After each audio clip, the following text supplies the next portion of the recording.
I'm Cape Joel, and this is Comic Smack, your weekly, daily, all-the-time, anytime comic show where I give you your fix of everything you need to know from the world of comic books and superheroes. And on today's show, we're taking a closer look at Detective Comics issue number 72. Will the Bat family be torn apart by the Victim Syndicate? Well, let's hop on in together and find out, shall we? Alrighty then, so as we rejoin the comic, we're back at Arkham Asylum. Batman is facing down an enraged Clayface, who claims that he's returned to the dark side and as such plans to kill Batman using the very same training and tactics that Bruce had given to him. Batman doesn't believe this. He knows that the Victim Syndicate tortured poor Basil, and because of that, he's had a strange reaction, choosing to revert back to his old Clayface persona instead of having to deal with all the complicated emotions he's feeling. If nothing else, though, Clayface definitely gets to show off how much he has learned from the Bat family, because the clay monster that Batman has been fighting is actually just a double. The real Clayface escaped into the sewer before the fight started. In fact, so did the first victim in Anarchy, making this whole thing just one giant smokescreen operation. This is bad, too, because the sewers lead directly back to the Belfry. This means that the rest of the sidekicks, including Dr. Victoria October, are going to have to decide what's to be done about Clayface, and they better decide quickly, as the Victim Syndicate is propping up Clayface in his monstrous transformation to help justify all their Victims' Nights anti-Batman protests that are happening all across the city right now, even though it's made very clear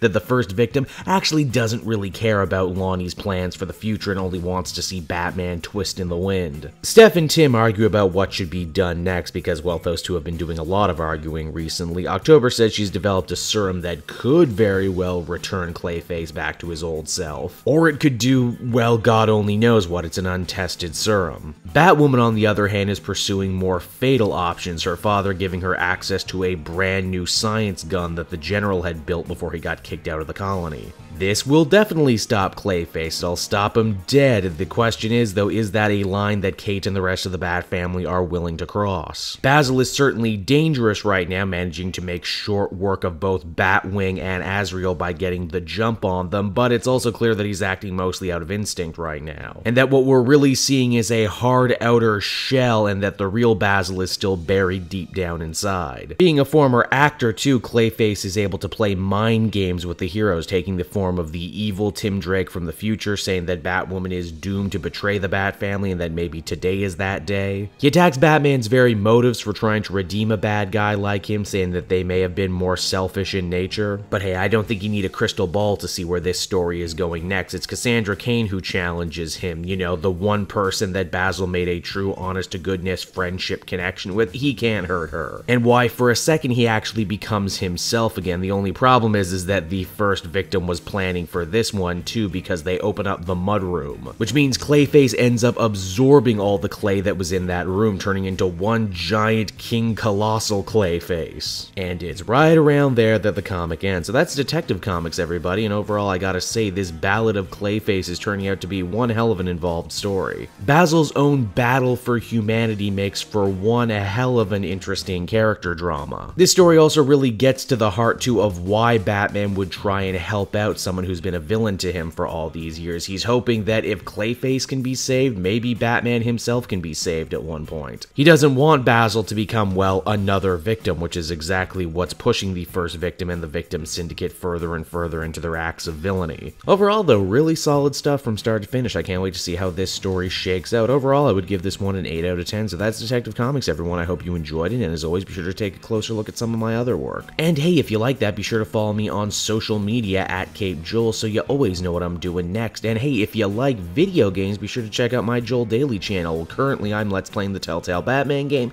and if you go over there, you can watch that. So until next time, everyone, this has been Cape Joel. Thank you so much for watching, and I'll see you all again later. Bye-bye.